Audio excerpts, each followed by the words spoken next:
பல்லாண்டு பல்லாண்டு பல்லாயிரத்தாண்டு பல கோடி நூறாயிரம் மல்லாண்டு தின்தோல் மணிவண்ணா உன் செவ்வடி செவ்வி திருகாப்பு. ஓம் நமோ நாராயணா, ஓம் நமோ நாராயணா, ஓம் நமோ நாராயணா. ஸ்ரீமதி ராமானுஜாய நமக, ஸ்ரீமதி ராமானுஜாய நமக, ஸ்ரீமதி ராமானுஜாய நமக. ஓம் கருடாழ்வார் நமோஸ்துதே, ஓம் கருடாழ்வார் நமோஸ்துதே, ஓம் கருடாழ்வார் நமோஸ்துதே. ஓம் சுதர்சனாய வித்மகே மா ஜுவாலாயத்தி மிகே தன்ன சக்கர பிரச்சோதியாத். ஹரிநாராயண துரித நிவாரண பரமானந்த சதாசிவ சங்கர. உலகெங்கிலும் வாழ்ந்து கொண்டிருக்கும் நேயர்களுக்கு டாக்டர் சைதை ராஜாவின் அன்பான வணக்கங்கள். நாம் இப்பொழுது இந்த எபிசோடில் வாக்கிய பஞ்சாங்க அடிப்படையில் வார ராசி பலன்கள் உள்ளடக்கிய நாட்களுக்கு கிரகங்கள் எப்பேற்பட்ட பலனை வழங்கப் போகிறது என்பதை ஒவ்வொரு ராசியாக பார்க்கலாம். வாங்க. மிதுன ராசி காலபுருஷனுக்கு 3வது ராசி. புத பகவான் ஆட்சி பெறும் வீடு. இப்பொழுது புத பகவான் 11ஆம் இடத்தில் இருக்கிறார். நாசத்தில் இருந்து சஞ்சாரம் செய்கிறார். 11ல் எந்த ஒரு கிரகமும் இருந்தாலும் ஒரு அமக்கலமான ஒரு பலனை வாரி வழங்கும். அது ஒரு ராசிநாதனே இருக்கார், சொல்லவே தேவை. உங்களை பொறுத்தவரையிலையும் மிருகசீரிடம் 3-4 பாதங்கள், திருவாதிரை புனர்பூசம் 1-2-3 பாதங்கள் உள்ளடக்கியது. இந்த வார கிரகங்கள் இந்த ராசிக்கு எப்பேற்பட்ட பலனை வழங்கப் போகிறது? சுமாரான பலனை வழங்குமா, இல்லை சூப்பரான பலனை வழங்கப் போகிறதா? இல்லை சூப்பரான பலனையே வாரி வழங்கும். ஏன்னு சொன்னால் கிரகங்களுடைய சஞ்சார நிலை மிக மிக சிறப்பாக இருக்கிறது. இதனால் வரைக்கும் 11ஆம் இடத்திலிருந்து வந்த குரு 12க்கு வந்துட்டாலும் ஸ்தான பலம் இல்லை என்று சொன்னாலும் கூட பார்வை பலம் கோடி நன்மையை தரக்கூடிய அமைப்பு. குரு பாருங்கள், 4ஆம் இடத்தை பார்க்க போது 4ஆம் இடம் மாத்திருஸ்தானம், வீடு வண்டி வாகனம், லக்ஸுரி லைஃப் இதெல்லாம் தரக்கூடிய இடம். பிள்ளைகளுடைய கல்வி. 6ஆம் இடம் எதிரிகளே இல்லை, எதிரிகளை ஜெயிக்க வெல்லக்கூடிய ஒரு இடம். 8ஆம் இடம் அதிர்ஷ்ட வாய்ப்புகளை தரக்கூடிய இடம். உங்களுக்கு 9ஆம் இடத்துல சனி பகவான் ஆட்சி பீடம், மூலத்திரிகோண வீடு சூப்பராக இருக்கார். 10ல் ஒரு பாவியாவது இருக்கணும், பாம்பாவது இருக்கணும்னு சொல்லுவாங்க. ராகுவே உட்காந்துருக்கார், பாம்பு தான் உட்காந்துருக்கார். 11ல் ராசிநாதனே இருக்கார். அப்போது இப்பேற்பட்ட கிரகங்களுடைய சஞ்சார நிலையால் இந்த மிதுன ராசி அன்பர்களுக்கு ஒரு பொற்காலமாகத்தான் இந்த வாரம் விளங்கப் போகிறது என்று சொன்னால் மிகையாகாது. ஒரு சிலர் நம்ம ராசியை பார்த்துட்டு சில பேர் சொல்கிறாங்க, இது சரியில்லை, நாங்கள்லாம் கஷ்டப்படுறோம், நீங்கள் ஒரு ஓஹோன்னு போடுறீங்க அப்படின்னு. அதாவதுங்க, யாருடைய தனிப்பட்ட ஜாதகத்தை நம்ம இது இப்போ ப்ரெடிக்ஷன் கொடுக்கல. ஒரு மிதுன ராசியில் பிறந்தவங்களுக்கு இது எப்படின்னா ஒரு 30% தான் இது. மீதி 70% உங்கள் பிறப்பு ஜாதகம் தான் பேசும். உங்கள் ஜனனகால ஜாதகத்தில் என்ன பண்ணுறீங்க, எப்படி கிரகங்கள் இருக்குது, அது என்ன தசா புத்தி போகுது, அதுதான் பேசும். அது 70%. இது ஒன்லி 30% கோச்சாரம்.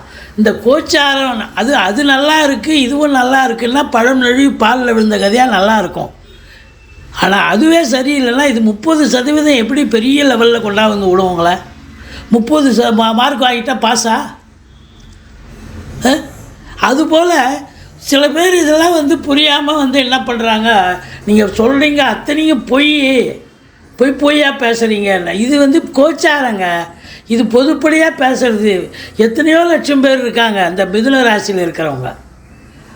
இது நம்ம நாடி பிடிச்சி கிரகங்களுடைய நிலையை பார்த்து வாக்கிய பஞ்சாங்க அடிப்படையில் நம்ம ரொம்ப சிரமம் எடுத்து பார்வை பலம், ஸ்தான பலம் இதெல்லாம் பார்த்து துல்லியமாக பலனுக்கு வர்றோம். டிகிரி வயசில் சரியாக இல்லைன்னா இது 30% எப்படிங்க இருக்கும்? அப்படி தான் இருக்கும்.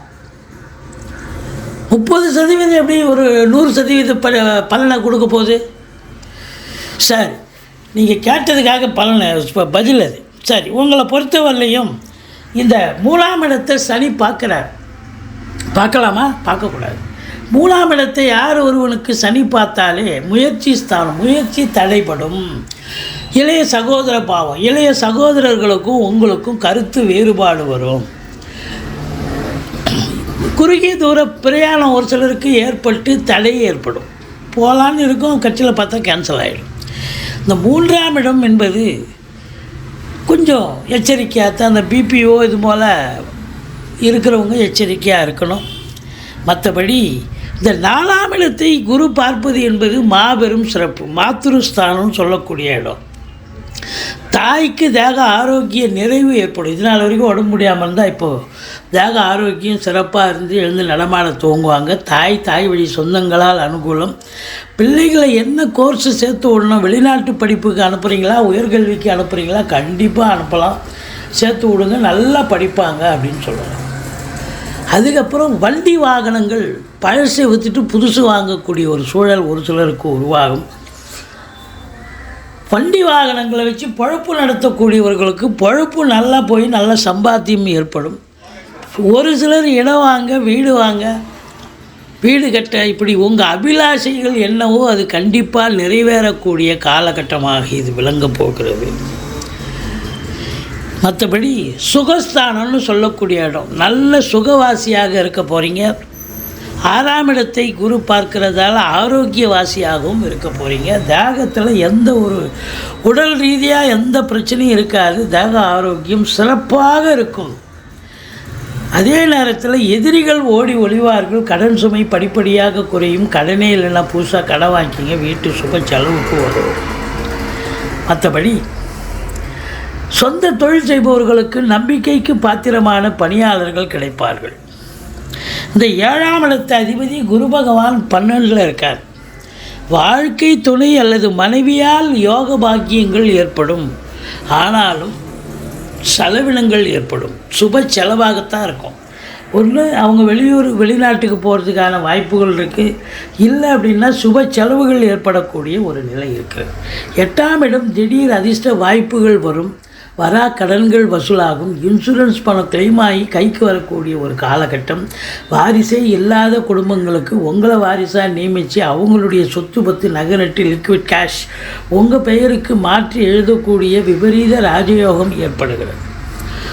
இதில் பொறுத்தவரையிலையும் பார்த்தீங்கன்னா 8ஆம் இடம், ஒரு கடனை வாங்குறீங்க, கடனை திருப்பி ஒழுங்காக கட்டணும், ரீபே பண்ணணும், அதுதான் இது ரொம்ப சிறப்பான ஒரு நிலை. கண்டிப்பாக நீங்கள் கடனை உடனே வாங்கி நல்லா இது பண்ணுவீங்க. மற்றபடி உங்களை பொறுத்தவரையிலையும் 9ல் சனி பகவான் இருக்கார். 10ஆம் இடம் ராகு அமர்ந்திருக்கிறார். நீங்கள் தொழில் பண்ணுறவங்க ரொம்ப பிரம்மாண்டமாக பண்ணணும்னு ஒரு எண்ணம் தோணும். இது நாள் வரைக்கும் இல்லாத அளவுக்கு. ஏன்னா 10ல் ராகு இருந்தால் ரொம்பவும் பிரம்மாண்டம். அதாவது கடன் கேட்குற இடத்துலாம் கடன் கிடச்சிரும். அந்த கடனை வச்சு நீங்கள் என்ன பண்ண போகிறீங்க, மறுபடியும் தொழிலில் இன்வெஸ்ட் பண்ணுவீங்க. எவ்வளோக்கு எவ்வளோ இன்புட் இருக்கோ அவ்வளோக்கு எவ்வளோ அவுட்புட்டு கண்டிப்பாக கிடைக்கும்.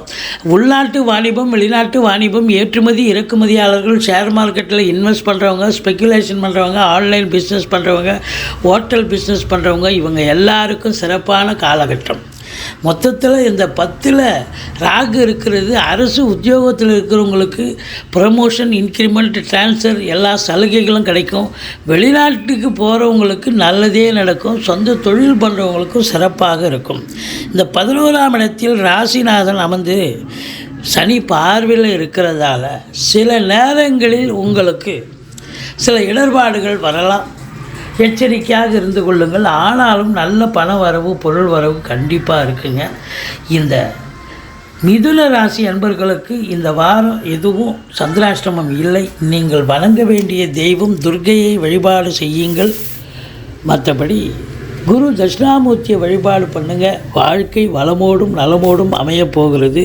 இந்த மிதுன ராசிக்கு உங்களை பொறுத்தவரையிலையும் தொழிலில், உத்தியோகத்தில் நல்ல ஒரு திருப்பு முனை ஏற்பட்டு வீடு, வாசல், மனை, கார், பங்களான்னு வசதியாக வாழக்கூடிய ஒரு அமைப்பு ஏற்படும்.